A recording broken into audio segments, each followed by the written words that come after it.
നമസ്തേ, ജനം ഡിബേറ്റിലേക്ക് ഏവർക്കും സ്വാഗതം.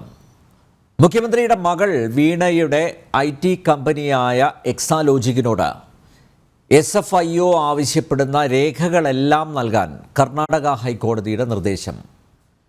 സേവനമില്ലാതെയാണ് CMRL എക്സാലോജിക്കിന് 1,72,00,000 രൂപ നൽകിയതെന്നും രാഷ്ട്രീയ നേതാക്കൾ ഉൾപ്പെടെയുള്ളവർക്ക് CMRL 135 കോടി രൂപ നൽകിയെന്നും കണ്ടെത്തിയതായും SFIO കർണാടക ഹൈക്കോടതിയെ അറിയിച്ചു.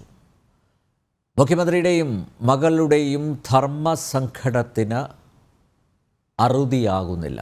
ഈ വിഷയമാണ് ഇന്ന് ജന ഡിബേറ്റ് ചർച്ച ചെയ്യുന്നത്. സംവാദകൻ ശ്രീജിത്ത് പണിക്ക, കോൺഗ്രസ് വക്താവ് പ്രൊഫസർ റോണി കെ ബേബി, സാമൂഹ്യ നിരീക്ഷകൻ ശ്രീ MK ഹരിദാസ്, ഇടതു മുന്നണിയുടെ പ്രതിനിധി അഡ്വക്കേറ്റ് സതീഷ് വസന്ത് എന്നിവ അതിഥികളാവുന്നു. എല്ലാ അതിഥികളെയും ഈ സംവാദത്തിലേക്ക് സ്നേഹാദരങ്ങളോടെ സ്വാഗതം ചെയ്യുന്നു. ഒപ്പം പ്രേക്ഷകരെയും. MK ഹരിദാസ്, കർണാടക ഹൈക്കോടതിയിൽ നിന്ന് അനുകൂലമായ എന്തെങ്കിലും പ്രതീക്ഷയാണ് പോയത്, പക്ഷേ നിരാശ മാത്രം ബാക്കി. എന്തായാലും ഈ അന്തിമ ഉത്തരവ് ഉണ്ടാകുന്നത് വരെ കടുത്ത നടപടികളിലേക്ക് കടക്കരുത് എന്ന് കോടതി വാക്കാൽ നിർദ്ദേശിച്ചിട്ടുണ്ട്. SFIO ഉറപ്പ് നൽകുകയും ചെയ്തു. ഇപ്പോൾ നോട്ടീസ് മാത്രമേ നൽകിയുള്ളൂ, സമൻസ് മാത്രമേ നൽകിയുള്ളൂ. മറ്റ് കാര്യങ്ങളെക്കുറിച്ചൊന്നും ആലോചിച്ചിട്ടില്ല എന്നും സീരിയസ് ഫ്രോഡ് ഇൻവെസ്റ്റിഗേഷൻ ഓഫീസിൻ്റെ പ്രതിനിധികൾ ഹൈക്കോടതിയെ അറിയിച്ചിട്ടുണ്ട്. ഇന്ന് ഇവിടുത്തെ ഹൈക്കോടതിയിലും നമ്മുടെ കേരളത്തിലെ ഹൈക്കോടതിയിലും KSIDC ഈ അന്വേഷണത്തിൻ്റെ പരിധിയിൽ നിന്ന് ഞങ്ങളെ ഒഴിവാക്കണം എന്ന് അപേക്ഷിച്ചുകൊണ്ട് നൽകിയ ആ ഹർജിയിലും കടുത്ത വിമർശനം അവർ ഏറ്റുവാങ്ങിയിട്ടുണ്ട്. എന്തുകൊണ്ട് അന്വേഷണത്തെ ഭയപ്പെടുന്നു എന്നൊക്കെ കോടതി ചോദിച്ചിട്ടുണ്ട്. അതും വിധി പറയാനായി മാറ്റിവെച്ചിരിക്കുകയാണ്. മറ്റൊരു കാര്യം ചൂണ്ടിക്കാണിക്കാനുള്ളത്, നിയമസഭയിൽ ഈ വിഷയം അടിയന്തര പ്രമേയമായി ഉന്നയിക്കാൻ ഒരു ശ്രമം നടത്തി. പക്ഷേ ആ രേഖകൾ അത് വിശ്വാസ്യ യോഗ്യമല്ല എന്ന രീതിയിൽ അടിയന്തര പ്രമേയത്തിന് നോട്ടീസ് നൽകുന്നത് പോലും വിലക്കി എന്നുള്ളതാണ് ഇന്നത്തെ ദിവസം ഉണ്ടായ സംഭവ വികാസങ്ങൾ. ഇതാണ് ഈ എക്സാലോജിക്കുമായി ബന്ധപ്പെട്ടിട്ടുള്ള ഡെവലപ്മെൻറ്റ്സ് ഇതാണ്. നിയമസഭയിൽ നിന്ന് അത്തരത്തിലുള്ളൊരു നടപടി അല്ലാണ്ട് അവിടെ സ്പീക്കർ എന്ന് പറഞ്ഞ വ്യക്തിയുടെ കസാലയിൽ ഇരിക്കുന്നത് CPMൻ്റെ ഒരു പ്രതിനിധിയല്ലേ ശ്രീ അനിൽ നമ്പ്യാർ. അപ്പോൾ അത്തരത്തിലൊരു അടിയന്തര പ്രമേയത്തിന് അനുമതി കൊടുക്കുക എന്ന് പറഞ്ഞു കഴിഞ്ഞാൽ ഒരുപക്ഷെ ഇപ്പോഴത്തെ ഒരു ചെറിയ മനംമാറ്റമുള്ളൊരു വ്യക്തിയാണ് ഈ ഷംസീർ എന്ന് പറയുന്ന വ്യക്തി. ആ വ്യക്തിയുടെ ആ മനംമാറ്റം കൊണ്ട് അതിന് അനുമതി നൽകി കഴിഞ്ഞാൽ പിന്നെ അദ്ദേഹം നേരിടാൻ പോകുന്ന പ്രശ്നം എന്താണ്? ആരെ കുറിച്ചിട്ടാണ്, എന്ത് വിഷയത്തിലാണ് ഈ അടിയന്തര പ്രമേയത്തിന് അനുമതി കൊടുക്കുന്നത്? അപ്പോൾ നിയമസഭയിൽ അങ്ങനെ ഒന്നും ഉണ്ടായതിനെ കുറിച്ചിട്ട് നമുക്കൊന്നും അത്ഭുതമില്ല. നമ്മൾ അടിയന്തര പ്രമേയത്തെക്കുറിച്ച് കേട്ടപ്പോൾ തന്നെ വിചാരിച്ച സംഗതി തന്നെ അവിടെ നടന്നു എന്നുള്ളതാണ് മനസ്സിലാക്കേണ്ടത്. ഇനി കർണാടക ഹൈക്കോടതിയുടെ കാര്യത്തിൽ, കർണാടക ഹൈക്കോടതിയിൽ ഇന്ന് ഞാൻ അതിനു മുമ്പ് എനിക്കൊരു കാര്യം പറയാൻ അനിൽ നമ്പ്യാരെ അനുവദിക്കണം. ഞാൻ ഒരു വേറെ ചർച്ച കഴിഞ്ഞിട്ട് വരികയാണെന്ന്. ആ ചർച്ചയിൽ പങ്കെടുത്ത ഇടതുപക്ഷ നിരീക്ഷകൻ അദ്ദേഹത്തോട് ഇതുമാതിരി തന്നെ അവതാരകൻ ചോദിച്ച ചോദ്യത്തിന് മറുപടി പറയാതെ അദ്ദേഹം പറഞ്ഞത് എന്താ വെച്ചാൽ, നിങ്ങൾ ഈ വീണ വിജയൻ എന്ന് പറയുന്നതിൽ തന്നെ വളരെ വ്യക്തമാണ്, ഇതിൽ വീണ അല്ല വിജയനാണ് നിങ്ങളുടെ ലക്ഷ്യം എന്ന് നിങ്ങൾ മനസ്സിലാക്കണം. അല്ലെങ്കിൽ നിങ്ങൾ എന്തുകൊണ്ട് വീണ തായ്ക്കണ്ടി എന്നോ വീണ ടി എന്നോ ഉച്ചരിക്കുന്നില്ല എന്ന ഒരു പരാതി പറഞ്ഞുകൊണ്ടാണ് അദ്ദേഹം അത് തുടങ്ങിയത്. എനിക്ക് അങ്ങേയറ്റം ഞാനും വേറൊരു പാനലിസ്റ്റ് ഉണ്ടായിരുന്നു, നിങ്ങൾ രണ്ടുപേരും ചിരിച്ചു. എന്തുകൊണ്ടാണെന്ന് വെച്ച് കഴിഞ്ഞാൽ ഇപ്പോൾ MK ഹരിദാസിന് 2 മക്കളുണ്ട്, അനിൽ നമ്പ്യാർക്കും മക്കളുണ്ടായിരിക്കാം. നമ്മുടെ മക്കളൊക്കെ അറിയപ്പെടുക നമ്മുടെ പേരിലല്ലേ. ഇപ്പം എൻ്റെ 2 മക്കളും അവരറിയപ്പെടുക എന്തൊക്കെ ഒരു ഹോസ്പിറ്റലിൽ പോയാൽ പോലും പേര് വിളിക്കുമ്പോൾ അവരെ ഇന്ന അച്ഛൻ അല്ലെങ്കിൽ ഹരിദാസ് എന്ന് കൂട്ടിയിട്ടാണ് അവരുടെ പേര് വിളിക്കുന്നത്. അപ്പോൾ ഇതിൽ പോലും അസ്വസ്ഥരാകുന്ന ഒരു വിഭാഗമായിട്ട് ഈ CPM-ഉം CPM-ന്റെ നിരീക്ഷകരായി വരുന്നവർ മാറിയല്ലോ എന്ന് ആലോചിക്കുമ്പോൾ അങ്ങേയറ്റം നമുക്ക് ദുഃഖം തോന്നുകയാണ്. കാരണം ഈ വിഷയത്തിൽ കേരളത്തിലെ ജനങ്ങൾക്കുള്ള ഉത്കണ്ഠ ഇത് CMRL എന്തോ ചെയ്യട്ടെ, CMRLൻ്റെ കാര്യത്തിനെ കുറിച്ചിട്ട് നമുക്ക് CMRL മാസപ്പടി കൊടുക്കുക, അത് ഡയറിയിൽ എഴുതി വയ്ക്കുക, അവിടെയൊന്നുമല്ല. ഈ ഇടതുപക്ഷ ജനാധിപത്യ മുന്നണി 8 വർഷം കേരളം ഭരിച്ചിട്ട് ഇവിടെ എത്ര പൊതുമേഖലാ സ്ഥാപനങ്ങൾ കൊണ്ടുവന്നിട്ടുണ്ടെന്ന് ചോദിച്ചു കഴിഞ്ഞാൽ വിരൽ മടക്കാൻ ഒന്നുമില്ല. ഒരു പൊതുമേഖലാ സ്ഥാപനങ്ങളെ കുറിച്ച് ചിന്തിച്ചിട്ട് പോലുമില്ല. അപ്പോൾ നല്ലപ്പം കാലത്ത് ആരുടെയൊക്കെയോ സൽബുദ്ധിയുടെ പേരിൽ കൊണ്ടുവന്നിട്ടുള്ള കുറച്ച് പൊതുമേഖലാ സ്ഥാപനങ്ങൾ, അതിലത്തെ വ്യാവസായിക അടിസ്ഥാനത്തിലുള്ള പൊതുമേഖലാ സ്ഥാപനങ്ങളിൽ 42 എണ്ണത്തിൽ 28 എണ്ണം നഷ്ടത്തിലാണ് ഓടിക്കൊണ്ടിരിക്കുന്നത്. അത്തരത്തിൽ നഷ്ടത്തിൽ ഓടിക്കൊണ്ടിരിക്കുന്ന ഒരു സ്ഥാപനത്തെ മറയാക്കിക്കൊണ്ട് അതിലത്തെ രാഷ്ട്രീയം മുതലെടുത്തുകൊണ്ട് ഇവിടെ നടന്നിയ ഒരു കൊള്ള എന്താണ് എന്നറിയാനുള്ള ജനങ്ങളുടെ ഉത്കണ്ഠയാണ് ജനങ്ങൾ ഈ പ്രകടിപ്പിക്കുന്നതെന്ന് മനസ്സിലാക്കാനുള്ള സാമാന്യ ബുദ്ധി ഇവർക്കില്ലാതെ പോയി. ഇവർ ഈ കർണാടക ഹൈക്കോടതിയിലായാലും കേരള ഹൈക്കോടതിയിലെ വീണ തായ്ക്കണ്ടിക്ക്, ഇനിയിപ്പോൾ ഞാനും വീണ വിജയൻ എന്ന് പറഞ്ഞുകൊണ്ട് അതിലേക്ക് രാഷ്ട്രീയത്തിൽ കലർത്തുന്നില്ല, വീണ തായ്ക്കണ്ടിക്ക് വേണ്ടിയിട്ട് KSIDC പോയപ്പോഴും ഇവരെന്താണ് പറഞ്ഞിരുന്നത്? പ്രത്യേകിച്ച് AK ബാലൻ എന്ന് പറയുന്ന മുൻ മന്ത്രി, അദ്ദേഹം ഒരു നിയമമന്ത്രി കൂടിയായിരുന്നു. അദ്ദേഹം എന്താ പറഞ്ഞുകൊണ്ടിരുന്നത്? ഏത് അന്വേഷണത്തെയും ഞങ്ങൾ സ്വാഗതം ചെയ്തു, ഒരു അന്വേഷണത്തെയും ഞങ്ങൾ തടസ്സപ്പെടുത്തില്ല. ഒപ്പം പറഞ്ഞു വെച്ചതാണ് ഇപ്പം ഇന്നത്തെ ഇടതുപക്ഷ നിരീക്ഷകൻ ഞാൻ പങ്കെടുത്ത മറ്റേ ചാനലിൽ പറഞ്ഞത്, നിയമപരമായും ഞങ്ങൾ നേരിടുമെന്ന് പറഞ്ഞതുകൊണ്ടാണ് ഇപ്പം നിയമപരമായിട്ട് പോകുന്നത്. അപ്പോൾ ഒരു അന്വേഷണത്തെയും ഭയപ്പെടില്ല, ഒരു അന്വേഷണത്തെയും തടസ്സപ്പെടില്ല എന്ന് പറഞ്ഞവർക്ക് ഇത്തരത്തിൽ 2 കോടതികളിൽ, 2 സംസ്ഥാനത്ത് 2 കോടതികളിൽ വിഷയം ഒന്നാണ്. എവിടെ നിന്നെങ്കിലും അനുകൂലമായ ഒരു വിധി വന്നു കഴിഞ്ഞാൽ നിങ്ങൾ മാധ്യമപ്രവർത്തകരുടെ ചോദ്യങ്ങൾക്കും ഇത്തരം ചർച്ചകൾക്കും കൃത്യമായി മറുപടി പറയാൻ വേണ്ടിയിട്ട് ഒരേ സമയം 2 പരമോന്നത നീതിപീഠങ്ങളെ സമീപിച്ചുവെങ്കിലും 2 നീതിപീഠങ്ങളിൽ നിന്നും കിട്ടിയ 2 ചകിടത്തും കിട്ടിയ അടി നിസ്സാരമല്ല. ഇവിടെ SFI ഒരു കാരണവശാലും ഇന്ന് വീണ വിജയനെ അറസ്റ്റ് ചെയ്യണമെന്നൊന്നും പറയാൻ പോകുന്നില്ല. കാരണം SFIന്റെ അറസ്റ്റ് എന്ന് പറയുന്നതിന് മുമ്പ് അവർക്ക് ചെയ്തു തീർക്കാൻ ഒരുപാട് കാര്യങ്ങളുണ്ട്. ഇന്ത്യയിൽ SFIO എടുത്ത കേസുകളിൽ ശിക്ഷിക്കപ്പെട്ടവരുടെ എണ്ണമൊക്കെ വളരെ കുറവാണ്. ഒരുപക്ഷെ ഇവിടുത്തെ ഇടതുപക്ഷ പ്രതിനിധി പറയാൻ പോകുന്നത് അതായിരിക്കാമെന്ന് മുൻകൂട്ടി ഞാൻ പറയുന്നു. തീർച്ചയായിട്ടും ഇത് company CRO, company registrar of office പറഞ്ഞിരിക്കുന്നത് എന്താണ്? അതായത് ഈ കേസ് CBI അന്വേഷിക്കണമെന്നാണ്. CBI അന്വേഷിക്കുന്നതിനേക്കാട്ടിലും മുമ്പ് ഇത്തരം കാര്യങ്ങളിൽ ഒരു പ്രാഥമിക അന്വേഷണത്തിൻ്റെ ചുമതല SFIOയിലേക്ക് എത്തിയിട്ട് അവരതിൻ്റേതായ കൃത്യമായ രീതിയിൽ അവർക്ക് സജസ്റ്റ് ചെയ്യാൻ പറ്റും. ഇത് ED അന്വേഷിക്കണം, ഇത് CBI അന്വേഷിക്കണം എന്നൊക്കെ അവർക്ക് സജസ്റ്റ് ചെയ്യാൻ വേണ്ടിയിട്ടാണ് ഇത് വളരെ നമ്മൾ ലോ ലെവലിൽ ഈ കേസിനെ കൊണ്ടുപോകുന്നത് എന്നാണ് ഞാൻ മനസ്സിലാക്കിയിരിക്കുന്നത്. അപ്പോൾ ഇന്നൊരു അറസ്റ്റൊന്നും നടന്നില്ലല്ലോ, അല്ലെങ്കിൽ അറസ്റ്റ് ഉണ്ടാകുമെന്നുള്ളൊരു ധ്വനി പോലും കോടതിയുടെ ഭാഗത്ത് ഇല്ലല്ലോ. ഇതൊക്കെയാണ് ഇപ്പോഴത്തെ ചാനൽ ചർച്ചകളിലും അതുപോലെ തന്നെ സമൂഹ മാധ്യമത്തിലും കാണുന്നത്. അതൊന്നും അർത്ഥമുള്ള കാര്യമല്ല. കാരണം ഇന്ന് ഇത്തരം ഒരു കേസ് കോടതിയിൽ എത്തിയതും കർണാടക ഹൈക്കോടതി ഇവരെ പിടിച്ച് അറസ്റ്റ് ചെയ്യുന്നതും അതൊന്നും പറയാൻ ഒരിക്കലും പോകുന്നില്ല എന്നുള്ളത് സാമാന്യ ബുദ്ധിയുള്ള എല്ലാവർക്കും അറിയാം.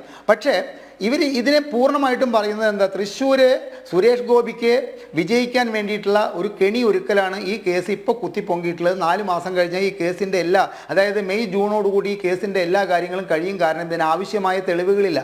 ആവശ്യമായ തെളിവുകൾ ഇപ്പോൾ SFIO ആവശ്യപ്പെട്ടിരിക്കുന്നത് വീണ വിജയനോടാണ്. നിങ്ങൾ എന്ത് സേവനം നൽകിയിട്ടാണ് ഇവരിൽ നിന്ന് ഈ 1,72,00,000 രൂപ CMRL നിന്ന് കൈപ്പറ്റിയിരിക്കുന്നത്? അതിപ്പോൾ ചാനൽ ചർച്ചകളിലെ ഇടതുപക്ഷ സഹയാത്രികർ പറഞ്ഞതുകൊണ്ടായില്ലല്ലോ. ടാലിയും അതുമാതിരി തന്നെ വിൻഡോയും അത് മറ്റതും ഇതൊക്കെ കൊടുത്തിട്ടാണെന്ന് പറഞ്ഞതുകൊണ്ട് കോടതിക്കോ അല്ലെങ്കിൽ SFIOക്കോ അതൊന്നും ബോധ്യമാവില്ലല്ലോ.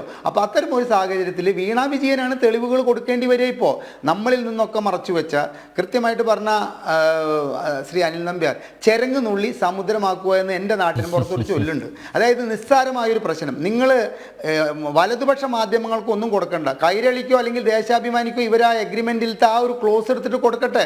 അതായത് ഇത് ഒരു സേവനത്തിന് ഞങ്ങൾ 1,72,00,000 രൂപയ്ക്ക് വീണ തായ്ക്കണ്ടിയുമായിട്ടോ അല്ലെങ്കിൽ വീണ വിജയനുമായിട്ടോ ഒരു കരാർ ഒപ്പിട്ടു എന്നുള്ള ആ ഒരു ഭാഗം കൊടുത്തു കഴിഞ്ഞാൽ തീരുന്നൊരു പ്രശ്നമാണ്. ഇപ്പോൾ എൻ്റെ അറിവിൽ ഇത് ജനം TV തന്നെ ഏകദേശം 16ാമത്തെ പ്രാവശ്യമാണ് ചർച്ച ചെയ്യുന്നത്. ഞാൻ ഇത്തരം ഒരു ചർച്ചകളിൽ 10ഓ 20ഓ പ്രാവശ്യം ഇതൊന്നും വരില്ല. അപ്പോൾ ഹാജരാക്കാനുള്ള തെളിവുകൾ നാളെ കൊണ്ടുവരേണ്ടത് ആരാണ്? വീണ വിജയൻ ഹാജരാക്കണം. അതിനെ മണിക്കൂറിന് 5 ലക്ഷം രൂപ പ്രതിഫലം വാങ്ങുന്ന അഭിഭാഷകരെയൊന്നും ഹാജരാക്കിക്കൊണ്ടൊന്നും അത് നടക്കില്ല. പിന്നെ ഇവിടുത്തെ ജനങ്ങളുടെ ഉത്കണ്ഠ KSIDC ഇവിടെ ഹൈക്കോടതിയിൽ പോകുമ്പോൾ അവിടെ CS വൈദ്യനാഥൻ ഹാജരാകുന്നുണ്ടെങ്കിൽ അത് നമ്മളുടെ നികുതിപ്പണമാണ്. അത്തരം ഒരു നികുതിപ്പണം എടുത്തുകൊണ്ട് ഇവിടുത്തെ വീണ വിജയൻ എന്ന് പറയുന്ന ഒരു സ്ത്രീയെ സംരക്ഷിക്കേണ്ട എന്ത് ചുമതലയാണ് ഇവിടുത്തെ കേരളത്തിലെ ജനങ്ങൾക്കുള്ളത്? ഇല്ല.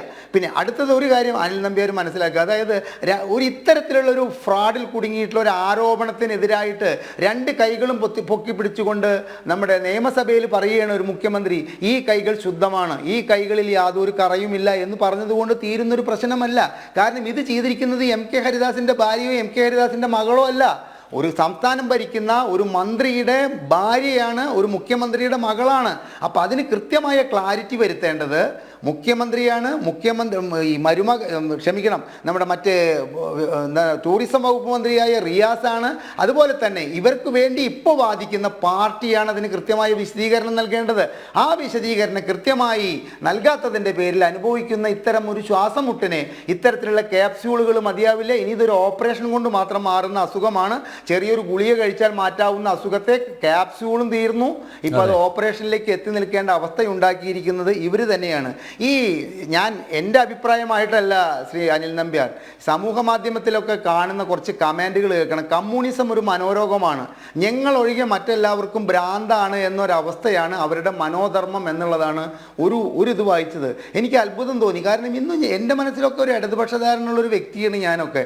ഇത്രത്തോളം അതപ്പതിച്ചുകൊണ്ട് ഇത്തരത്തിലുള്ള കാര്യങ്ങൾ ജനങ്ങളെ കൊണ്ട് പറയിപ്പിക്കാൻ വേണ്ടി. അതുപോലെ തന്നെ ഒരു വാട്സപ്പ് മെസ്സേജ് കണ്ടു, എല്ലാ കമ്മ്യൂണിസ്റ്റുകാരും അഴിമതിക്കാരല്ല, പക്ഷേ എല്ലാ അഴിമതിക്കാരും കമ്മ്യൂണിസ്റ്റുകാരാണ്. എന്താണ് ഈ പാർട്ടിക്ക് പറ്റിയത്? എന്തിനു വേണ്ടിയാണ് ഇവർ ഇത്തരത്തിലുള്ള ഈ ആട്ടിൻ തോലിട്ട ചെന്നായ്ക്കളായിട്ട് എന്തുകൊണ്ടാണ് മാറുന്നത്? ആരെ സംരക്ഷിക്കാനാണ് ഇവർ ഇത്തരത്തിലുള്ള ആരോപണങ്ങൾ ഏറ്റുവാങ്ങുന്നത്? ഇവിടെ 8 വർഷം ജനങ്ങൾ അനുഭവിക്കുന്ന ഈ ദുരിതം നോക്കുമ്പോൾ 35 വർഷം ഭരിച്ച ബംഗാളിൻ്റെ സ്ഥിതി എന്താണ്? ഇത്തരത്തിലുള്ള ആരോപണങ്ങൾ വിളിച്ചു പറയുന്നത് ഇവർ പറയുന്നത് കമ്മ്യൂണിസ്റ്റ് വിരുദ്ധരാണെന്നാണ്. അല്ല, ഒരു കമ്മ്യൂണിസ്റ്റ് വിരുദ്ധരുമല്ല. മിനിഞ്ഞാന്ന് ജനൻ ടിവിയുടെ ഒരു ചർച്ചയിൽ പങ്കെടുത്തപ്പോൾ പറഞ്ഞു, ഒരു മരണ വീട്ടിൽ എൻ്റെ നാട്ടിൽ ഗുരുവായൂർ എനിക്ക് വളരെ വേണ്ടപ്പെട്ട ഒരു മരണം നടന്ന വീട്ടിൽ ഞാൻ പോയപ്പോൾ അവിടെ എന്നെ സമീപിച്ചവരിൽ എല്ലാവരും ഉണ്ടായിരുന്നു. ഇടതുപക്ഷത്തിൻ്റെ ആൾക്കാരുണ്ടായിരുന്നു, വലതുപക്ഷത്തിൻ്റെ ആൾക്കാരുണ്ടായിരുന്നു, BJPയുടെ ആൾക്കാരുണ്ടായിരുന്നു. എല്ലാവർക്കും വല്ലപ്പോഴും അപൂർവമായിട്ട് ഇതുമാതിരി ചാനൽ ചർച്ചകളിൽ പങ്കെടുക്കുന്ന ഒരു വ്യക്തി എന്ന നിലയ്ക്ക് ഇത്തരത്തിലുള്ള ചോദ്യശരങ്ങളാണ് അവർ മുൻപോട്ട് വയ്ക്കുന്നത്. എന്തുകൊണ്ട് KSIDCയിൽ ഇത്രയും ഒരു പൊതുമേഖലാ സ്ഥാപനത്തിൻ്റെ ഓഹരി പങ്കാളിത്തമുള്ള ഒരു കമ്പനി ഇത്തരത്തിലൊരു കാര്യം ചെയ്യണമെങ്കിൽ അതിൻ്റെ പിന്നിൽ എന്താണ്? ആ പിന്നിലുള്ളത് എന്താണെന്ന് ജനങ്ങൾ പറയുന്നത് എന്താണെന്ന് വെച്ച് കഴിഞ്ഞാൽ, ഇവിടുത്തെ കരിമണൽ ഖനനം, നമ്മുടെ സംസ്ഥാനത്തിന് കിട്ടിയിട്ടുള്ള അപൂർവ നിധിയായ കരിമണൽ ഖനനം നടത്തിക്കൊണ്ടിരിക്കുന്നത് CMRL അനധികൃതമായിട്ടാണ്. അതിനെ ഒത്താശ ചെയ്യാൻ വേണ്ടിയിട്ട്, രാഷ്ട്രീയ ഭരണ നേതൃത്വത്തിലേക്ക് എത്താൻ വേണ്ടിയിട്ട് വീണ വിജയൻ്റെ കമ്പനിക്ക് 1,72 ലക്ഷം രൂപ കൊടുത്തു. ഇനി നമുക്ക് ഈ വീണ വിജയൻ്റെ ഈ കമ്പനിയെ കുറിച്ചിട്ട് എക്സ്ട്രാലോജിക്ക എന്തോ ആവട്ടെ, നമുക്ക് ആ കമ്പനിയുടെ ഓഡിറ്റ് റിപ്പോർട്ട് വായിച്ചു കഴിഞ്ഞാൽ വളരെ തമാശ തോന്നും. ഇത് പൂട്ടാൻ വേണ്ടി തുടങ്ങിയ ഒരു കമ്പനിയാണോ എന്ന് നമുക്ക് തോന്നിപ്പോകും. കാരണം അതിലെ 1 ലക്ഷം രൂപയാണ് അതിൻ്റെ തുടക്കത്തിലെ അതിന് വേണ്ടിയിട്ടുള്ള ഇൻവെസ്റ്റ്മെൻറ്റ് നടത്തിയിരിക്കുന്നത് പറയണോ. പിന്നെ രസകരമായിട്ട് കേട്ടത് എന്താ വെച്ചാൽ ഇവർ 67 ലക്ഷം രൂപ ഇതിലേക്ക് കൊണ്ടുവന്നിട്ട് ഇറക്കിയിട്ടുണ്ട്. ഈ 67 ലക്ഷം രൂപയും പെൻഷൻ പണമാണെന്ന് പറഞ്ഞിട്ട് സമർത്ഥിക്കാൻ പറ്റുമോ? ഇല്ല. ഇനി അടുത്തതാണ് 72 ലക്ഷം രൂപ ഇവർക്ക് ശമ്പളം കൊടുത്തിട്ടുണ്ട്. ആർക്ക് വേണ്ടി ശമ്പളം കൊടുത്തു? അപ്പോൾ കുറേ പണം വരാനും കുറേ പണം ചെലവ് ചെയ്തു എന്ന് കാണിക്കാനും വേണ്ടിയിട്ട് തുടങ്ങിയ ഒരു കമ്പനിയാണ് എന്ന് പിന്നീട് ഈ കമ്പനി പൂട്ടിയപ്പോൾ എന്നെ പോലുള്ളവർക്ക് തോന്നുന്നത് ഇത് പൂട്ടാൻ വേണ്ടി തുടങ്ങിയ ഒരു കമ്പനിയാണെന്ന് തോന്നിപ്പോയാൽ അതിലൊരു അത്ഭുതവുമില്ല. കാരണം ഇത്തരത്തിൽ SFIO അന്വേഷണം നേരിടുന്ന എത്ര സ്റ്റാർട്ടപ്പ് കമ്പനികൾ കേരളത്തിലുണ്ട്, അല്ലെങ്കിൽ ഇന്ത്യയിലുണ്ട്? നമുക്ക് ഇപ്പോൾ കേരളത്തിൽ കേരളത്തിൽ നമ്മൾ SFIO എന്ന് കേൾക്കുന്നത് തന്നെ വീണ വിജയൻ്റെ കമ്പനിയുമായിട്ടാണ്. ഇന്ത്യയിലുണ്ട്? ഇല്ല. മറ്റ് സംസ്ഥാനങ്ങളിലെ 4-5 സംസ്ഥാനങ്ങളിലെ പൊതുപ്രവർത്തകരുമായിട്ട് സംസാരിച്ചപ്പോൾ അവിടെയൊന്നും സ്റ്റാർട്ടപ്പ് തുടങ്ങിയിട്ടില്ല. പ്രത്യേകിച്ച് സ്ത്രീകളുടെ കമ്പനിയെ ഈ SFIO പോലുള്ള കമ്പനി, അന്വേഷണ ഏജൻസിയോ ED ഒന്നും നേരിട്ടതായിട്ട് എവിടെ ആർക്കും പറയാനില്ല. അതുപോലെ തന്നെ ഒരു കാര്യം അനിൽ നമ്പ്യാരോട് ഞാൻ പറയുകയാണ്, ഈയിടെ കൈരളി ചാനലിൽ ഇവിടെ വിളക്ക് തിരി, അതായത് നമ്മുടെ ഹിന്ദുക്കളുടെ വീട്ടിൽ വൈകുന്നേരമൊക്കെ നിലവിളക്കിലൂടെ ഉപയോഗിക്കുന്ന തിരി നിർമ്മിച്ചിട്ടുള്ള, അതിലൂടെ ഒരു കമ്പനി രൂപീകരിച്ചിട്ട് ലക്ഷങ്ങൾ സമ്പാദിച്ച ഒരു വനിതയെയോ വനിതയുടെ കുടുംബത്തെയും ആദരിക്കുന്ന ഒരു ചടങ്ങ് ഞാൻ കണ്ടു. ആ അമ്മൂമ്മയിൽ നിന്ന് അമ്മൂമ്മ വൈകുന്നേരം തുടയിൽ തുണി തിരിക്കുന്നത് കണ്ടിട്ട് എല്ലാവർക്കും തോന്നിയ ഒരു ആശയത്തിൻ്റെ പുറത്ത് ആ കുടുംബം സ്വരൂപിച്ചിട്ടുള്ള അത്തരമൊരു ആശയം വലിയൊരു പദ്ധതിയായി മാറുകയും ഒരുപാട് പേർക്ക് തൊഴിൽ കൊടുക്കാൻ കഴിയുകയും ചെയ്തിട്ടുള്ള ഒരു സ്ഥാപനത്തെ കുറിച്ചിട്ട് മറ്റ് ചാനലൊന്നുമല്ല, കൈരളി ചാനലിലാണ് അതുണ്ടായിരുന്നത്. ആ തിരി വിൽക്കുന്ന കമ്പനിക്ക് തുടങ്ങിയ വനിതകളെയും ആ അമ്മൂമ്മയെയും SFIO അന്വേഷണത്തിൻ്റെ പരിധിയിൽ കൊണ്ടുവന്നിട്ടുണ്ട്. അപ്പോൾ ഇല്ല, അത്തരത്തിൽ SFI അന്വേഷണത്തിൻ്റെ പരിധിയിലോ അല്ലെങ്കിൽ ED അന്വേഷണത്തിൻ്റെ പരിധിയിലോ ഒരു സ്ഥാപനത്തെയോ ഒരു വ്യക്തിയെയോ കൊണ്ടുവരണമെങ്കിൽ അതിന് അടിസ്ഥാനപരമായിട്ടൊരു തെളിവില്ലാതെ കൊണ്ടുവരാൻ പറ്റില്ല. അല്ലെങ്കിൽ ഇന്ന് കർണാടക ഹൈക്കോടതി ഈ യാതൊരുവിധ അടിസ്ഥാനപരമായ തെളിവുകളുമില്ലാത്ത ഈ കേസ് തള്ളി എന്ന് പറയേണ്ടതായിരുന്നു. മറിച്ച് ധൃതി പിടിച്ചിട്ടുള്ള തീരുമാനങ്ങളരുത്, ഇവരെ അറസ്റ്റ് ചെയ്യരുത്, ഇവരുടെ കാര്യങ്ങൾ കേസ് നീട്ടിവെച്ചിരിക്കുകയാണ്. പക്ഷെ അതൊക്കെ സമൂഹ മാധ്യമത്തിൽ ഇടതുപക്ഷ സഹയാത്രികരെന്ന് അഭിനയിക്കുന്ന കുറേ പേര് ആഘോഷമായിട്ടാണ് കൊണ്ടു നടക്കുന്നത്. ആ ഇടതുപക്ഷ സഹയാത്രികരായിട്ട് അഭിനയിക്കുന്ന അത്തരം നമ്മൾ പറയില്ലേ സോഷ്യൽ മീഡിയയിലത്തെ മറ്റേ ഇവരെയാണ് ഈ ഇടതുപക്ഷ സഹയാത്രികരായിട്ട് ഇവർ കാണുന്നത്. ബാക്കിയൊക്കെ ഇടതുപക്ഷത്തിൻ്റെ വർഗശത്രുക്കളെ കെട്ടിച്ചമച്ചൊരു കഥയായിട്ടാണ് ഇതിനെ കാണുന്നത്. ഇതൊന്നും വില പോകുന്ന സമയം കേരളത്തിലെ ജനങ്ങളിൽ നിന്ന് കഴിഞ്ഞു. കാരണം ഇവിടെ നടന്നിട്ടുള്ള സ്വർണ്ണക്കടത്ത്, ഇവിടെ നടന്നിട്ടുള്ള ബിരിയാണി ചെമ്പ്, ഇവിടെ നടന്നിട്ടുള്ള മറ്റേ പറയില്ലേ ബിന്ദുവിൻ്റെ മറ്റേ ക്ഷമിക്കണം ഈ പൊതുമേഖലാ സ്ഥാപനങ്ങളിലെ പിൻവാതിൽ നിയമനം, ഇത്തരം കാര്യങ്ങളൊക്കെ കേട്ട് മുൻപോട്ട് പോയ ജനങ്ങൾക്ക് ഈ കരുവന്നൂർ തട്ടിപ്പ് ഇതൊക്കെ കഴിഞ്ഞ് മുൻപോട്ട് പോയ ജനങ്ങൾക്ക് ഒരു തോന്നൽ വന്നു തുടങ്ങി. ഇവിടെ കേരളം ഇടതുപക്ഷം ഭരിക്കുന്നത് ഇവിടുത്തെ സാധാരണക്കാരായ പാവപ്പെട്ട ജനങ്ങൾക്ക് വേണ്ടിയിട്ടല്ല. അതേസമയം ഇവരുടെ ചുറ്റും നിൽക്കുന്ന കുറേ ആളുകൾക്ക് വേണ്ടിയിട്ടാണ് എന്ന് പറയുമ്പോഴാണ് പേർ ഒരു മിനിറ്റ് കൂടി ഒരു കാര്യം നിങ്ങൾ മനസ്സിലാക്കുക. ഈ ചർച്ച ചെയ്തതൊക്കെ തന്നെ ബാക്കിയാവും. കാരണം കക്കാൻ അറിയുന്നവർക്ക് നിൽക്കാൻ അറിയാം. 1,72,00,000 രൂപ ഒരു സ്റ്റാർട്ടപ്പ് കമ്പനിയിൽ തുടങ്ങി 2 കൊല്ലം കൊണ്ട് അത് പൂട്ടാൻ തീരുമാനിച്ചവർ ഇത്തരമൊരു പൈസ തങ്ങളുടെ സ്ഥാപനത്തിൽ വന്നത് എങ്ങനെ കൈകാര്യം ചെയ്യണമെന്നുള്ള കൃത്യമായ തീരുമാനത്തോടുകൂടി അവബോധത്തോടുകൂടി അത് കൈകാര്യം ചെയ്തിരിക്കും. നാളെ ഇത് മുൻപോട്ട് പോയാൽ 10 വർഷത്തേക്ക് ഈ വീണ തായ്ക്കണ്ടിയായാലും വീണ വിജയനായാലും ഈ കേസിൽ ശിക്ഷിക്കപ്പെട്ടതായിട്ടുള്ളൊരു വാർത്ത നമുക്ക് കേൾക്കാൻ സാധ്യതയുണ്ടാകുമെന്ന് എനിക്ക് തോന്നുന്നില്ല. യെസ്, വിജയൻ വീണു എന്നുള്ള ഒരു അർത്ഥത്തിലായിരിക്കും ഒരുപക്ഷെ ഇടതുപക്ഷ സഹയാത്രികർ അതിനെ എടുക്കുന്നത്. അങ്ങനെ വീഴാനുള്ള ഒരാളല്ല വിജയൻ. അതുകൊണ്ടായിരിക്കും നഖശികാന്തം ആ ഒരു പദപ്രയോഗത്തെ എതിർക്കുന്നത്. ശ്രീഹരിദാസ്, സേവനമില്ലാതെ എക്സാലോജിക്കിന് 1,72,00,000 രൂപ നൽകി എന്ന് കണ്ടെത്തിയതായി SFIO ഇന്ന് കർണാടക ഹൈക്കോടതിയെ അറിയിച്ചിരിക്കുന്നു. മാത്രമല്ല രാഷ്ട്രീയക്കാർക്ക് CMRL 135 കോടി രൂപ നൽകിയിരിക്കുന്നു. CMRLൻ്റെ ചില സാമ്പത്തിക ഇടപാടുകൾ ദുരൂഹം എന്നും SFIO കോടതിയെ അറിയിച്ചിരിക്കുന്നു. അന്വേഷണത്തിന് ഉത്തരവിടും മുമ്പ് എക്സാലോജിക്കിനെ കേൾക്കേണ്ടതില്ല, അതാണ് അവരുടെ നിലപാട്. അറസ്റ്റിന് ഉദ്ദേശമുണ്ടോ? കോടതി അങ്ങനെ ഒരു ചോദ്യം ഉന്നയിച്ചു. തൽക്കാലം നോട്ടീസ് മാത്രമേ നൽകിയിട്ടുള്ളൂ എന്നാണ് SFIO ആ ചോദ്യത്തിന് മറുപടിയായി നൽകിയത്. ആ ഒരു സാഹചര്യത്തിലാണ് ഉത്തരവ് പറയും വരെ കടുത്ത നടപടികളിലേക്ക് SFIO കടക്കരുത് എന്ന് ഹൈക്കോടതി നിർദ്ദേശിച്ചത്. ഇത്രയുമാണ് ഇന്ന് കർണാടക ഹൈക്കോടതിയിൽ സംഭവിച്ചത്. ഞാൻ ഒരിക്കൽ കൂടി അത് പ്രേക്ഷകരുടെ ശ്രദ്ധയിൽപ്പെടുത്തിയതാണ്. അഡ്വക്കേറ്റ് സതീഷ് വസന്ത്, അകാരണമായ ഭയം മുഖ്യമന്ത്രിയെയും മകളെയും അലട്ടുന്നു. അതാണ് ഈ എപ്പിസോഡിൽ നിന്ന് നമ്മൾ മനസ്സിലാക്കേണ്ടത്. എന്തായാലും SFIOയുടെ കയ്യിൽ തെളിവുകൾ ഉണ്ട്. മാത്രമല്ല നേരത്തെ ആദായ നികുതി വകുപ്പിൻ്റെ ഇൻ്ററിം സെറ്റിൽമെൻറ്റ് ബോർഡ് അവർ എന്തെങ്കിലും ഊഹാപോഹങ്ങളുടെ അടിസ്ഥാനത്തിൽ അല്ല അന്ന് കൃത്യമായ ഒരു ഉത്തരവ് പുറപ്പെടുവിച്ചത്. അതായത് ഇങ്ങനെ സംഭവിച്ചു, യാതൊരു സേവനവുമില്ലാതെ 1,72,00,000 രൂപ കൈപ്പറ്റി. അത് കണക്ക് സഹിതം ആണ് അവർ അതിൽ ആ ഉത്തരവിൽ വിശദീകരിച്ചിരിക്കുന്നത്. അപ്പോൾ ഫൈൻഡിങ്സാണ് അത്. അപ്പോൾ ആ ഫൈൻഡിങ്സിലാണ് കൂടുതൽ അന്വേഷണത്തിലേക്ക്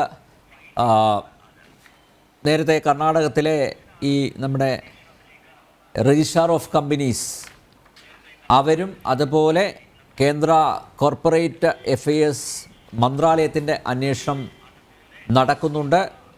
അതോടൊപ്പമാണ് 8 മാസത്തിനുള്ളിൽ റിപ്പോർട്ട് സമർപ്പിക്കണം എന്ന് നിർദ്ദേശിച്ചുകൊണ്ട് 6 മാസം SFIOയുടെ അന്വേഷണത്തിനും നിർദ്ദേശം നൽകിയിരിക്കുന്നത്. ഇതിൽ ഈ അന്വേഷണമൊക്കെ പെട്ടെന്ന് നടന്ന് അത് വളരെ സുതാര്യമായി സത്യസന്ധമായ അന്വേഷണമൊക്കെ നടന്ന് ഇതിലൊന്നുമില്ല എന്ന് കണ്ടെത്തിയാൽ അതിൻ്റെ ഗുണം ആർക്കാണ് അഡ്വക്കേറ്റ് സതീഷ്? അതിൻ്റെ ഗുണം വീണയ്ക്കും അതുപോലെ വിശിഷ്യ മുഖ്യമന്ത്രിക്കുമല്ലേ? അവർ ഇപ്പോൾ പ്രതിസ്ഥാനത്ത് നിൽക്കുകയാണ്, സംശയത്തിൻ്റെ നിഴലിൽ നിൽക്കുകയാണ്. ആ സംശയങ്ങളെല്ലാം അത് ദൂരീകരിക്കേണ്ട ബാധ്യത അത് ഇവർക്കുണ്ടല്ലോ. അപ്പോൾ എത്രയും പെട്ടെന്ന് അന്വേഷണം നടക്കുക. എന്തിനാണ് ഈ 25 ലക്ഷം രൂപയും അതുപോലെ 30 ലക്ഷമൊക്കെ കൊടുത്ത് സുപ്രീം കോടതിയിൽ നിന്ന് അഭിഭാഷകരെ ഇറക്കി അന്വേഷണമേ പാടില്ല അങ്ങനെ ഒരു നിലപാടെടുക്കുന്നത് എന്തിനാണ്? ഞാൻ ഹരിദാസ് പറഞ്ഞിടത്ത് തന്നെ തുടങ്ങാം. അദ്ദേഹം പറഞ്ഞതെന്ന് വെച്ചാൽ SFIO ഈ സാധനം എന്ന് പറയുന്ന ഈ ഒരു അന്വേഷണ ഏജൻസി നമ്മൾ കേട്ടുകേൾവിയോലുമില്ല. നമ്മൾ മറ്റുള്ള സംസ്ഥാനങ്ങളിൽ ഇതുപോലത്തെ കമ്പനികളെല്ലാം തുടങ്ങിയിട്ടുണ്ട്. ആ കമ്പനിക്കെതിരായിട്ടൊന്നും SFI എന്ന് പറഞ്ഞ സാധനം വന്നിട്ടില്ല. SFI എന്ന് വെച്ചാൽ സീരിയസ് ഫ്രോഡ് ഇൻവെസ്റ്റിഗേഷൻ ഓഫീസ് അല്ലേ? സീരിയസ് ഫ്രോഡ് എന്നാണ് അതിൻ്റെ ആ മീനിങ് തന്നെ. നിങ്ങളൊന്ന് SFI എന്ന് പറഞ്ഞു. ഇപ്പോൾ ഇവിടെ SFI വരേണ്ട എന്താണ് ആവശ്യം? ഇപ്പം നമ്മളൊരു ഇപ്പം ഇവരെല്ലാം പറയുന്നത് എന്തിനാണ് നമ്മളെല്ലാം കോടതിയിൽ പോകുന്നത്? കോടതി നമ്മളൊരു ശാശ്വത പരിഹാരം ഉണ്ടെന്നേ. കോടതിയിലെ നമ്മൾ എന്ത് പരിഹാരം പറ്റും? നമ്മൾ എന്ത് രാഷ്ട്രീയം എന്ത് ചെയ്താലും ഇപ്പം നമ്മൾ കോടതിയിൽ സമീപിക്കുന്ന എന്താണ്? നമുക്കൊരു രക്ഷ കിട്ടാൻ വേണ്ടിയാണ്. എന്തിനാണ് ഈ SFIക്ക് ഒരു പ്രത്യേക അധികാരം കൊണ്ട്? അനിൽ നമ്പർക്ക് അറിയാമോ? UPA പോലുള്ള ഒരു അധികാരം, ഒരു പരമാധികാരം അവർക്കുണ്ട്. അതൊക്കെ നമ്മൾ മനസ്സിലാക്കണം. നമ്മൾ ഈ ചുമ്മാ ഇങ്ങനെ വാചകങ്ങളൊന്നും അടിച്ചുകൊണ്ടിരുന്ന കാര്യമില്ല. SFIക്കോ അങ്ങനെ ഒരു അധികാരം കൊടുത്തിട്ടുണ്ട്. അത് ഈ എന്തിനാണ് ഇത് കോൺസ്റ്റിറ്റ്യൂട്ട് ചെയ്തത്? ഇന്ത്യ ഗവൺമെൻറ് സുപ്രീം കോടതിയിലെ ആജ്ഞ അനുസരിച്ചാണ് നിൽക്കുന്നത്. ഇതെന്ന് വെച്ചാൽ വലിയ വലിയ കമ്പനികളെന്ന് വെച്ചാൽ വലിയ വലിയ കമ്പനികൾ ഫ്രോഡ് കാണിക്കുന്നതിന് അവർക്കെതിരായിട്ടുള്ള ഇതാണ് വന്നിട്ടുള്ളത്. ഇതിവിടെ SFIയുടെ ആവശ്യത്തിന് ഇവിടെ 210 ആക്ട് കമ്പനി ആക്ട് ഒരു അന്വേഷണം നടത്തുകയല്ലേ? ആ 6 മാസം നിങ്ങൾ വെയിറ്റ് ചെയ്യൂ. നിങ്ങൾ അതിൽ ഇത് തൃപ്തിയില്ലെങ്കിൽ നിങ്ങൾ CBI കൊണ്ടോ അല്ലെ SFI കൊണ്ടോ അല്ലെങ്കിൽ വേറെ ഏത് ഏജൻസിയെ കൊണ്ടോ നിങ്ങൾ നടത്തൂ. ഇത് നിങ്ങൾ അനിൽ നമ്പ്യാർ പറയുന്നത് ഇത് നമ്മൾ ഒരു ഭാഗത്ത് അഡ്വക്കേറ്റ് സതീഷ് ഒരു ഭാഗത്ത് പറയുന്നു ഞങ്ങൾ എല്ലാ അന്വേഷണത്തെയും സ്വാഗതം ചെയ്യുന്നു എന്ന്. ആരാ പറയുന്നത്? CPMൻ്റെ കേന്ദ്ര കമ്മിറ്റി അംഗം കൂടിയായിട്ടുള്ള AK ബാലനാണ്. അദ്ദേഹം മാധ്യമങ്ങൾ മൈക്ക് വെക്കുമ്പോൾ അതാ പറയുന്നത് ഏത് രീതിയിലുള്ള അന്വേഷണം നടക്കട്ടെ അതിനെ സ്വാഗതം ചെയ്യുന്നു പറയുന്നത്. അതിൻ്റെ മറുഭാഗത്ത് ഈ ലക്ഷക്കണക്കിന് ഫീസ് വാങ്ങുന്ന അഭിഭാഷകരെ ഇറക്കി അന്വേഷണം പാടില്ല മാത്രമല്ല ഇതല്ല അന്വേഷണം പാടില്ല എന്നുള്ളതല്ല.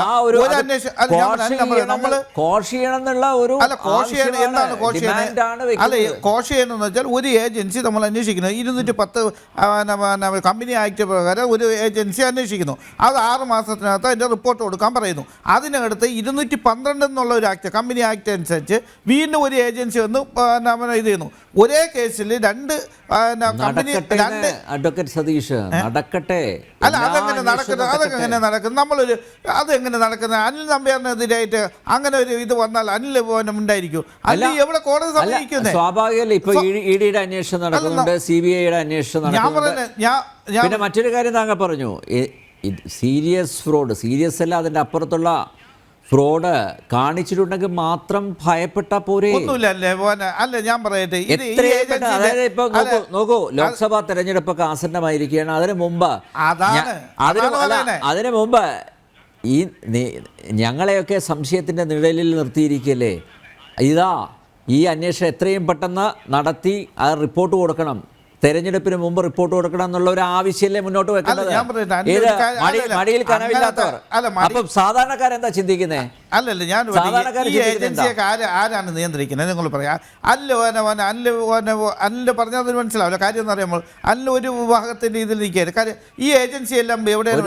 ഞാൻ പറയട്ടെ, ഈ ഒരാഴ്ച ഇന്ന് തന്നെ നിതീഷ് ബീഹാറിൽ ഒരു സുപ്രഭാതത്തിൽ അദ്ദേഹം രാജിവെച്ചുകൊണ്ട് അദ്ദേഹം ഇതിന് NDAയുടെ കൂടെ എന്തിനാണ് ചെയ്യുന്നത്? അദ്ദേഹത്തിന് ഭൂരിപക്ഷം ഇല്ലാത്തതുകൊണ്ടാണോ? ആ സംസ്ഥാനത്തിന് ഭൂരിപക്ഷം ഇല്ലാത്തതുകൊണ്ടോ? അല്ല, അദ്ദേഹത്തിനെതിരായിട്ട് വരണുണ്ട്. അദ്ദേഹത്തിൻ്റെ കൊളീഗിന് എതിരായിട്ട് അന്വേഷണ ഏജൻസി പറഞ്ഞിട്ടുണ്ട്. ആ അന്വേഷണ ഏജൻസി ഭയന്നുകൊണ്ടാണ് ഇന്ത്യയിൽ ഞാൻ പറയുന്നത് ഭൂരിപക്ഷം ഇല്ലാത്ത അല്ലെങ്കിൽ പിന്നെ NDA സപ്പോർട്ട് ഉണ്ടായിരുന്നാലേ അദ്ദേഹത്തിന് നിൽക്കുള്ളൂ, അല്ലെങ്കിൽ അദ്ദേഹത്തിന്റെ കൂടെ അതാണ് പൊളിറ്റിക്സ്.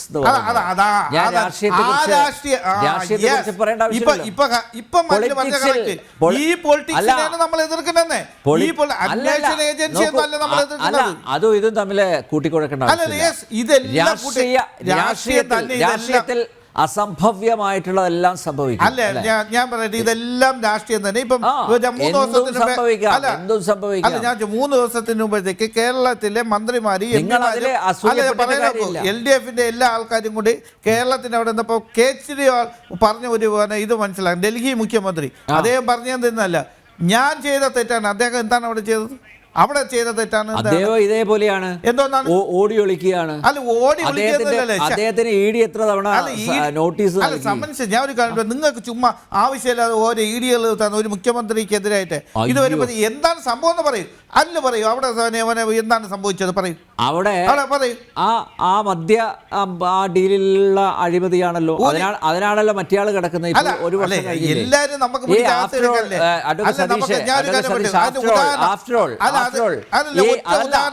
നിങ്ങളിപ്പോ കേന്ദ്ര ഏജൻസികളെ കുറ്റപ്പെടുത്തുന്നു. പക്ഷേ അതിനപ്പുറത്ത് നിങ്ങൾക്ക് ഇന്ത്യയിലെ ഏറ്റവും ഉയർന്ന കോടതിയുണ്ട്, സുപ്രീം കോടതി ഇല്ലേ? സുപ്രീം കോടതിയെ സമീപിക്കാം. ഇത്തരത്തിലുള്ള ഇടപാടുകളിൽ, ഡ്യൂബിയസ് ആയിട്ടുള്ള ഇടപാടുകളിൽ ഞങ്ങൾ ഏർപ്പെട്ടിട്ടില്ല. ഞങ്ങൾ വളരെ സത്യസന്ധമായിട്ട് ഇതെല്ലാം കൈകാര്യം ചെയ്യുന്നുള്ളൂ എന്നൊക്കെ പ്രൂവ് ചെയ്യാനുള്ള ആ തെളിവുകൾ നിങ്ങളുടെ പക്കലുണ്ടെങ്കിൽ എന്തിനാണ് സാർ ഇനി ഏത് SFIO അല്ല അതിനപ്പുറത്തുള്ള ഏജൻസി വരട്ടെ? ഞാനിത് ഒരു ഉദാഹരണം പറഞ്ഞത് ഞാൻ നിർത്താം. കാരണം ഇപ്പോഴത്തെ നിങ്ങൾക്കറിയാലോ, മറിയം റഷ്യയുടെ ഒരു കേസ് നിങ്ങൾക്കറിയാം. നമ്പിനാണ് ഇന്നും അദ്ദേഹം മരിച്ചിട്ടില്ല, ഇവിടെ ഉണ്ട്, തൊട്ടടുത്ത് തന്നെ ഉണ്ട്. അദ്ദേഹത്തിന്റെ കേസ്, അദ്ദേഹം ഒരു നല്ലൊരു ശാസ്ത്രജ്ഞൻ, അദ്ദേഹത്തിനെ പിടിച്ച് അകത്തിട്ട് എന്താണ് അവസാനം ഞാൻ പറയുന്നുണ്ട് അവസാനം ആ അദ്ദേഹത്തിന്റെ കേസ് വെറുതെ വിട്ടു. അദ്ദേഹത്തിന് പോയത് അദ്ദേഹത്തിന്റെ ലൈഫാണ്, അദ്ദേഹത്തിന്റെ ജീവിതം പോയത്, അദ്ദേഹത്തിന് ഉയരാനുള്ള ഒരു സാധ്യതയാണ് പോയത്. അദ്ദേഹത്തിന്റെ കുടുംബം അനുഭവിച്ച ആ വേദനയിൽ നിങ്ങൾക്ക് നമ്മൾ കോടതികളിൽ എന്തെങ്കിലും ചെയ്തിട്ടുണ്ടോ? അങ്ങനെയൊക്കെ ഒന്ന് വരാതിരിക്കാൻ വേണ്ടി നമ്മൾ തടയിടണ്ടേ? അതുകൊണ്ടാണ് അത് പോണത്. ഓക്കെ പ്രൊഫസർ റോണി, ഇപ്പോൾ ഈ താരതമ്യത്തിൽ നിന്ന് തന്നെ കൃത്യമാണ്. അതായത് പിണറായിയെയും കുടുംബത്തെയും വേട്ടയാടരുത്, പണ്ട് നമ്പി നാരായണനുണ്ടായിട്ടുള്ള ദുരനുഭവം, ആ ദുരനുഭവം അതിലേക്ക് വലിച്ചിഴക്കുകയാണ് നമ്മുടെ പ്രിയപ്പെട്ട മുഖ്യമന്ത്രിയെയും കുടുംബത്തെയും എന്നാണ് ഇവിടെ അഡ്വക്കേറ്റ് സതീഷ് ഇവിടെ പറയാതെ പറഞ്ഞു വെച്ചിരിക്കുന്നത്. പ്രൊഫസർ റോണി ഒന്ന് അൺമ്യൂട്ട് ചെയ്യാമോ പ്ലീസ്? അൺമ്യൂട്ടാണ്. അതായത് ഈ രണ്ട് കേസ് തമ്മിൽ ഒരിക്കലും ഒരു താരതമ്യത്തിന് തന്നെ അതിനകത്ത് പിന്നെ ഒരു സ്ഥാനമില്ല. കാരണം നമ്പി നാരായണനൊക്കെ സുപ്രീം കോടതി വരെ വാദിച്ചത് അവർ തെറ്റ് ചെയ്തിട്ടില്ല എന്നാ. പക്ഷെ ഇന്ന് ബഹുമാനപ്പെട്ട ഈ കർണാടക ഹൈക്കോടതിയില് ഈ എക്സാലോജിക് സൊല്യൂഷൻ കൊടുത്തിരിക്കുന്നത് എന്താണെന്നറിയോ? അവരുടെ തെറ്റ് ചെയ്തിട്ടില്ല എന്ന് അവർ പറയുന്നില്ല. അവർ പറയുന്നത് ഈ അന്വേഷണം സ്ക്വാഷ് ചെയ്യണം. അവരതിനകത്ത് സാങ്കേതികത്വത്തിലാണ് നിൽക്കുന്നത്. എന്താ, ഒരു കേസിൽ 2 അന്വേഷണം പാടില്ല. ഇവര് എന്തുകൊണ്ട്, ഇവർക്ക് ആർജവത്വം ഉണ്ടെങ്കിൽ ഇവരോട് സ്റ്റേറ്റ്മെന്റ് കൊടുക്കട്ടെ. ബഹുമാനപ്പെട്ട കർണാടക ഹൈക്കോടതി ഞങ്ങളെ രാഷ്ട്രീയമായി പീഡിപ്പിക്കുകയാണ്, അല്ലെങ്കിൽ ഈ പറയുന്ന ഇൻകം ടാക്സ് ഇന്ററിം സെറ്റിൽമെന്റ് ബോർഡിന്റെ റിപ്പോർട്ടിൽ പറഞ്ഞിരിക്കുന്ന പോലെ വീണയുടെ ഉന്നതങ്ങളിലുള്ള പിടിപാട്, ആ ഉന്നതങ്ങളിലുള്ള പിടിപാടിനെ ഭയപ്പെട്ടുകൊണ്ട് അല്ലെങ്കിൽ അതിനെ രാഷ്ട്രീയമായി മുതലെടുക്കുന്നതിന് വേണ്ടി കേന്ദ്ര അന്വേഷണ ഏജൻസികൾ ഞങ്ങളെ വേട്ടയാടുകയാണ്. അതുകൊണ്ട് ഈ കേസ് രാഷ്ട്രീയ പ്രേരിതമായതിനാൽ എഴുതി തള്ളണമെന്നല്ല അവിടെ ആവശ്യപ്പെട്ടിരിക്കുന്നത്. ഈ 2 കേസും തമ്മിൽ ഒരിക്കലും ഒരു കമ്പാരിസൺ ഇല്ല. മുഖ്യമന്ത്രി പലതവണ നിയമസഭയിൽ പറഞ്ഞ എന്താ, മടിയിൽ കനമുള്ളവൻ ഭയപ്പെട്ടാൽ മതി. പക്ഷെ ഈ പറയുന്ന കർണാടക ഹൈക്കോടതിയിലെ എക്സാലോജിക്കിന് വേണ്ടി അവരുടെ അഭിഭാഷകൻ വാദിച്ചതും അവരവിടെ കൊടുത്ത സത്യവാങ്മൂലവും, കോടതിയിൽ കൊടുത്ത സത്യവാങ്മൂലവും കൃത്യമായി പരിശോധിക്കുമ്പോൾ നമുക്ക് അവൻ്റെ മനസ്സിലാക്കുന്നത് എന്താണെന്നറിയോ? സാങ്കേതികത്വങ്ങളിൽ ഊരി അല്ലെ സാങ്കേതികത്വങ്ങളിൽ അടിസ്ഥാനമാക്കിക്കൊണ്ട് കേസിൽ നിന്ന് രക്ഷപ്പെടാൻ വേണ്ടിയിട്ട് അവർ ശ്രമിക്കുന്നത്. അവർ തെറ്റ് ചെയ്തില്ലെന്നോ അവർ കുറ്റക്കാരല്ലെന്നോ അവർ വാദിക്കുന്നില്ല. ഇവിടെ അവർ ഇന്ന് ഉന്നയിച്ച പ്രധാനപ്പെട്ട വാദം എന്താ? ഇവിടെ പറയുകയുണ്ടായി എന്താ, ഈ പറയുന്ന കമ്പനീസ് ആക്ട് പ്രകാരം അതിന്റെ 210 വകുപ്പ് പ്രകാരം ഈ പറയുന്ന രജിസ്ട്രാർ ഓഫ് കമ്പനീസ് അന്വേഷണം നടത്തുകയാണ് ഓൾറെഡി. അപ്പോൾ ആ നിയമത്തിന്റെ 212 വകുപ്പ് പ്രകാരം ഈ പറയുന്ന SFIO രണ്ടാമതൊരു അന്വേഷണം നടത്തുന്നു. അപ്പോൾ ഒരു കേസിൽ തന്നെ 2 അന്വേഷണം നടത്തുന്നത് നിയമവിരുദ്ധമാണ്. അതിനാൽ ഈ പറയുന്ന കേസ് സ്റ്റേ ചെയ്യണമെന്നല്ല ആവശ്യപ്പെട്ടിരിക്കുന്നത്, ഈ കേസ് റദ്ദാക്കണമെന്നാണ് എക്സാലോജിക്ക് പറഞ്ഞിരിക്കുന്നത്. അപ്പോൾ തന്നെ നമുക്ക് തന്നെ പ്രഥമ ദൃഷ്ടിയ പ്രൈമ ഫേസി തന്നെ നമുക്ക് വളരെ കൃത്യമായിട്ട് അറിയാം അവരവിടെ എന്തൊക്കെയോ മറക്കാൻ ശ്രമിക്കുന്നു. ഈ അന്വേഷണം നടന്നു കഴിഞ്ഞാൽ ഇപ്പോൾ ഇവരുടെ കാര്യങ്ങൾ ശുദ്ധമാണെങ്കിൽ മുഖ്യമന്ത്രി പറയുന്നില്ല, മുഖ്യമന്ത്രി 2 കൈയും ആകാശത്തേക്ക്. പിന്നെ ഇപ്പോൾ ഈ പറയുന്ന CPM-ന്റെ ഒക്കെ നേതാക്കൾ ഈ പറയുന്ന വീണ വിജയൻ എന്ന് ഭയപ്പെടുമ്പോൾ ഇതേ വിജയൻ തന്നെയാണ് വിജയൻ നിയമസഭയിൽ ഒരു നിലപാടെടുത്താൽ മതിയായിരുന്നു, എനിക്കതുമായ ഒരു ബന്ധവുമില്ല, മകളുടെ കമ്പനി അത് അന്വേഷണം നടക്കട്ടെ. പക്ഷേ ഇവിടെ മുഖ്യമന്ത്രി തന്നെ നിയമസഭയിൽ മുൻകൂർ ജാമ്യം എടുക്കുക. എന്റെ കരങ്ങൾ ശുദ്ധമാണ്, മടിയിൽ കനമുള്ളവൻ ഭയപ്പെട്ടാൽ മതി. മുഖ്യമന്ത്രിയുടെ വലിയ അല്ല പ്രൊഫസർ റോണി, ഒരു കാര്യം കൂടി, അതായത് CPM സംസ്ഥാന സമിതിയാണ് വീണയ്ക്ക് വേണ്ടി വീണയുടെ വക്കാലത്തുമായിട്ട് വന്നത്, അവതരിച്ചത്. ഒന്ന് ആലോചിച്ച് നോക്കൂ, മുഖ്യമന്ത്രിയുടെ മകൾ അവര് പാർട്ടിയിലെ അംഗമൊന്നും അല്ല. അത് വളരെ വ്യക്തമല്ല. ഇനിയും വേണ്ട, ഈ എക്സാലോജിക് എന്ന് പറയുന്ന കമ്പനി രജിസ്റ്റർ ചെയ്തിരിക്കുന്നതിന്റെ വിലാസം എന്താ, അതും AKT സെന്ററുമായിട്ട് എന്താ ബന്ധമിരിക്കുന്നത്? അപ്പോൾ അതൊക്കെ എന്ന് പറഞ്ഞാൽ വളരെ ഗുരുതരമായ പ്രശ്നം. അപ്പോൾ തന്നെ ഇത് വളരെ പ്രഥമ ദൃഷ്ടിയ വ്യക്തമാണ്, ഇതൊരു കടലാസ് കമ്പനിയാണ്.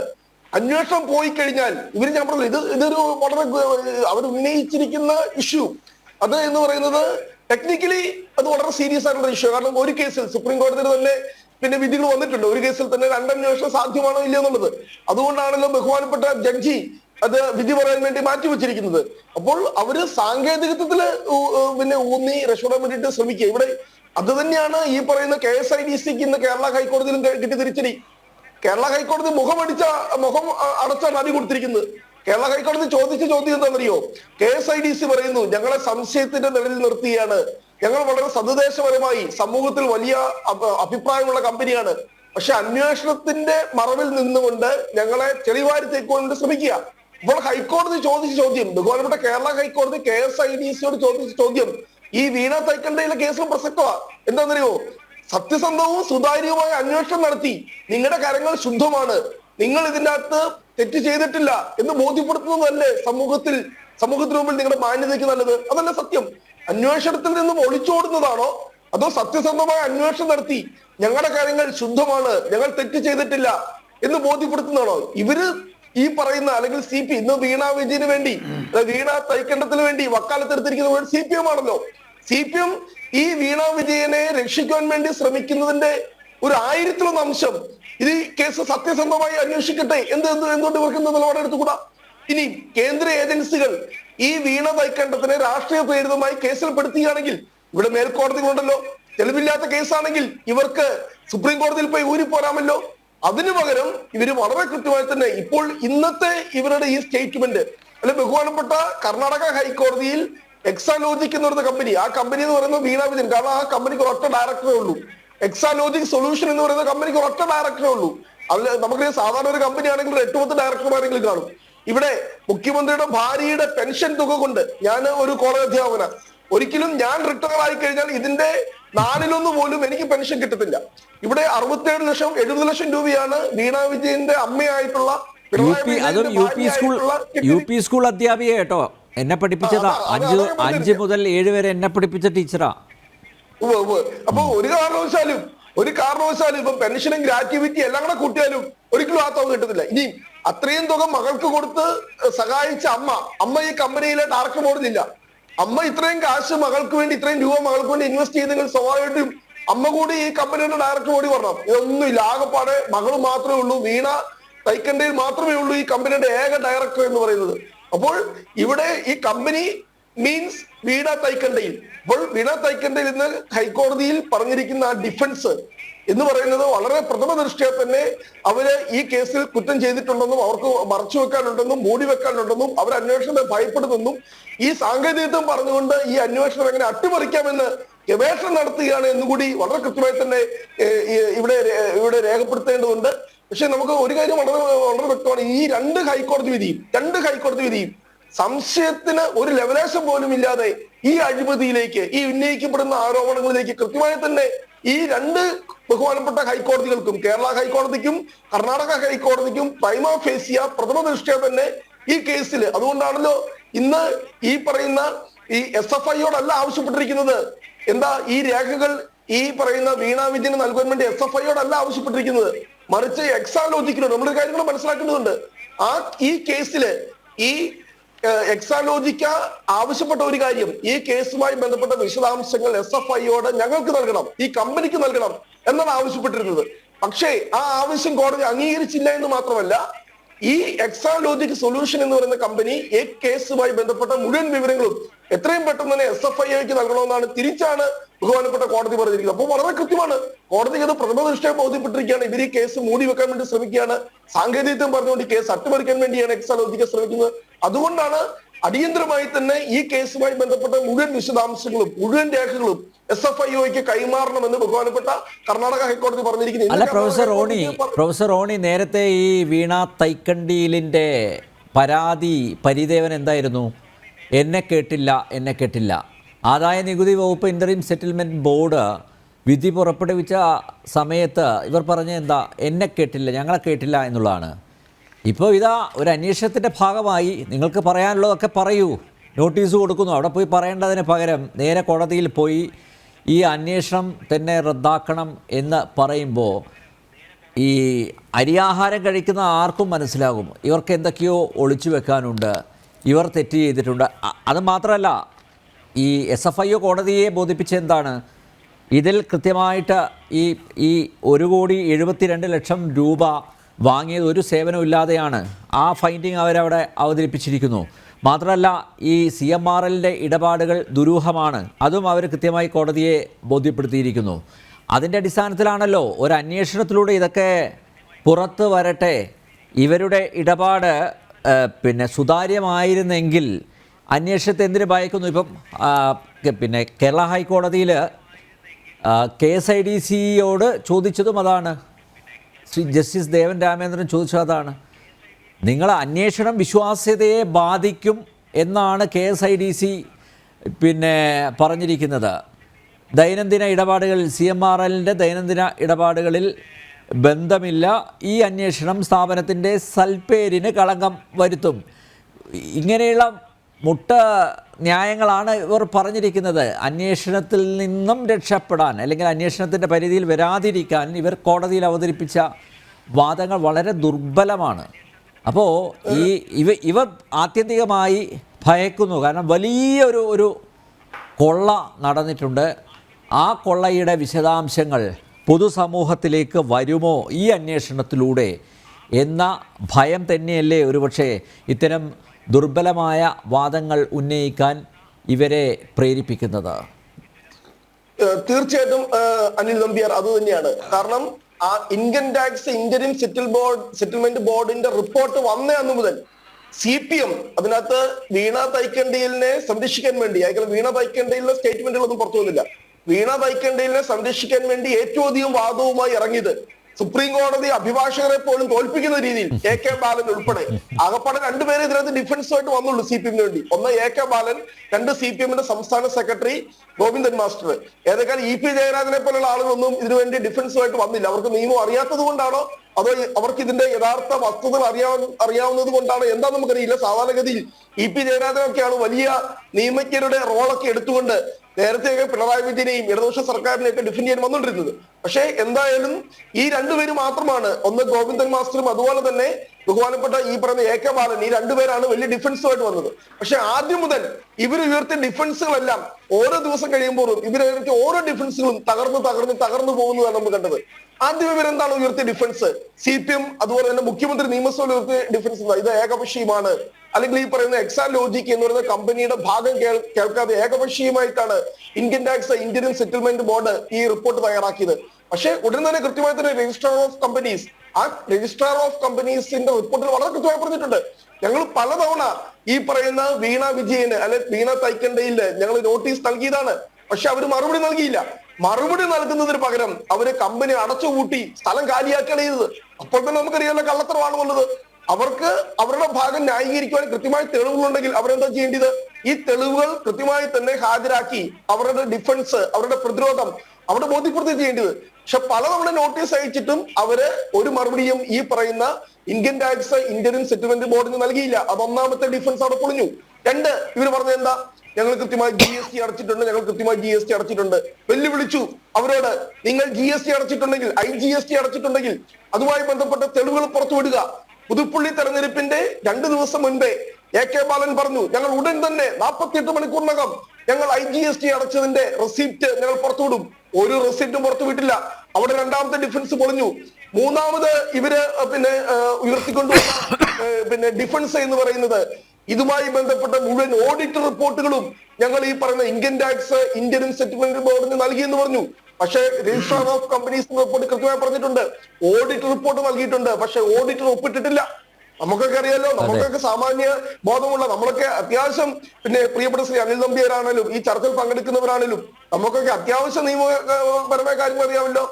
ഒരു ഓഡിറ്റർ, ഇനി ഒന്നും വേണ്ട, ഒരു PTA സ്കൂളിലോ കോളേജിലോ ഒക്കെ ഒരു PTA അക്കൗണ്ട് ആണെങ്കിലും അത് വെരിഫൈ ചെയ്യുന്ന ആ പറയുന്ന ഈ ഓഡിറ്റർ, അയാൾ അതിനകത്ത് ഒപ്പിട്ടില്ല, പിന്നെ എന്ത് വാലിഡിറ്റിയ? അപ്പോൾ തന്നെ അവരുടെ മൂന്നാമത്തെ വാദവും പൊളിഞ്ഞു. അപ്പൊ മുഴുവൻ വാദങ്ങളും പൊളിഞ്ഞിരിക്കുക.